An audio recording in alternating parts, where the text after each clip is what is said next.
তাই মুমিন যখন ভালো কাজ করে ওই ভালো কাজের সাথে দাঁড়িয়ে যদি আমার রাসূলকে একটু রেসপেক্ট করে মহব্বত করে এতে আমার আল্লাহর আরশ খুশি হয়ে যায়। আমার আল্লাহ রহমতের দরিয়ায় জোশ মেরে আল্লাহর কাছে সাহায্য চেয়ে নিয়েছেন। হযরত শীস নবী এসেছেন, আল্লাহর কাছে সাহায্য চেয়ে নিয়েছেন। হযরত ইব্রাহিম নবী এসেছেন, আল্লাহর কাছে সাহায্য চেয়ে নিয়েছেন। হযরত ইসমাঈল নবী এসেছেন, আল্লাহর কাছে সাহায্য নিয়েছেন। হযরত ঈসা নবী এসেছেন, আল্লাহর কাছে সাহায্য চেয়েছেন। মুস্তাজাবুদ দাওয়া হয়ে সর্বশ্রেষ্ঠ নবী হয়ে এসেছিলেন মুহাম্মদুর রাসূলুল্লাহ। এই নবী যখন পৃথিবীর জমিনে তাশরীফ আনলেন তখন থেকে নিয়ে 23টা বছর বেঁচেছিলেন। আমার রাসূলের উপরে অনেক অত্যাচার করেছে, অনেক জুলুম করা হয়েছে। আল্লাহর কাছে একবার আমার রাসূল সাহায্য চাইলে জিবরাইল এসেছে আর ফিরে গেছে। সর্বশেষে আপনার আমার নবী দরদ ভরা মায়ার নবী বলেছে, ইয়া আখি জিবরাইল, তুমি আল্লাহর কাছে গিয়ে জানিয়ে দাও আমি মুহাম্মদ পৃথিবীর জমিনে মানবতা প্রতিষ্ঠিত করতে এসেছি। জোরে বলুন, আরো জোরে বলুন। আমি পৃথিবীর জমিনে ভাই ভাই মিলন করতে এসেছি। আমি পৃথিবীর জমিনে মানুষের মিলনের রাস্তা দেখাতে এসেছি। আমি পৃথিবীর জমিনে মাকে সম্মান দেওয়ার জন্য এসেছি। আমি পৃথিবীর জমিনে ভাইকে সম্মান দেওয়াতে এসেছি। আমি পৃথিবীর জমিনে নারীদের সম্মানকে বাঁচাতে এসেছি। ইয়া আখি জিবরাইল, আমি রবের কাছে পৃথিবীর জমিনে বেঁচে থাকতে কিছু চাইবো না। তবে জিবরাইল আল্লাহর কাছে গিয়ে বলবে আমি একটা জিনিস কিন্তু আল্লাহর কাছে সেদিনে চাইবো, কঠিন দিনে আমার উম্মত বিহীন আমি নবী জান্নাতে যাব না। কি নবী পেয়েছি, বুক ভরা আদর্শ, বুক ভরা ভালোবাসা। এই নবী বিহীন আমরা জান্নাতে যেতে চাই না। নবীর সাথী হয়ে জান্নাতে যাব। কিয়ামতের দিনে অনেক দল থাকবে, একটা দল মুসলমানদের হবে, একটা কাতার ইমানদারদের হবে। ওই ইমানদারদের কাতারে যারাই থাকবে তারা রাসূলের হাতে হাউজে কাউসারের পানি পান করবে। যুবকেরা, আমার আব্বারা, আমার ভাইয়েরা, প্রতিজ্ঞাবদ্ধ করুন, নিজের জীবনটাকে পরিবর্তন করার জন্য চেষ্টা করুন, নিয়ত করুন। আল্লাহকে সাক্ষী রেখে বলছি, আজ মেহমান কাল মুর্দা। আজ মেহমান কাল মুর্দা।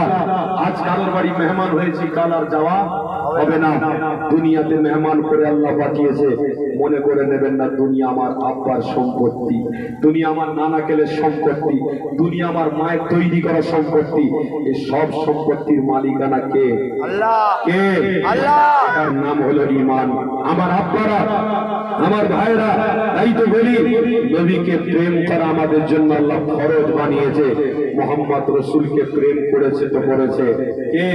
বিশরে হাফি রহমাতুল্লাহ আলাইহি রাসূলকে প্রেম করেছে। ইমাম আব্দুল হক মুহাদ্দিস দাহলাভী রহমাতুল্লাহ আলাইহি ছোট্ট কিতাবের মধ্যে তিনি স্পষ্ট ভাষায় লিখে নিয়েছে, ইয়া আল্লাহ, আপনার দরবারে আমি আব্দুল হক, এত বড় ফিকা, এত বড় কিতাবের শাস্ত্রের জ্ঞান ছিল তেনার। ওই ব্যক্তিটা বলছেন, আল্লাহ, আপনার দরবারে কোনো আমল যদি কবুল না হয়, আমি আব্দুল হক, আমার বিশ্বাস কোনো আমল যদি কবুল না হয়, একটা আমল কিন্তু আপনার দরবারে কবুল হবেই হবে। আল্লাহ, কোন আমল? যেখানে ইমানি মাহফিল হয়, আমি আব্দুল হক মুহাদ্দিস সেখানে দাঁড়িয়ে দাঁড়িয়ে আমার রাসূলকে সম্মান করে আমি সালাম করেছি।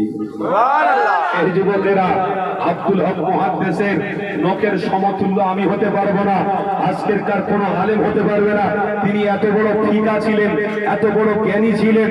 সেই কিতাব ধারণ করা, সেই কিতাব পণ্ডিতের মালিক, পণ্ডিতের যিনি জ্ঞান রাখেন, তিনি যদি বলেন আল্লাহ, মুহাম্মদ রাসূলের ভালোবাসা আমি দাঁড়িয়ে সালাম করেছি, এটা আপনার দরবারে 100 কবুল হবেই হবে।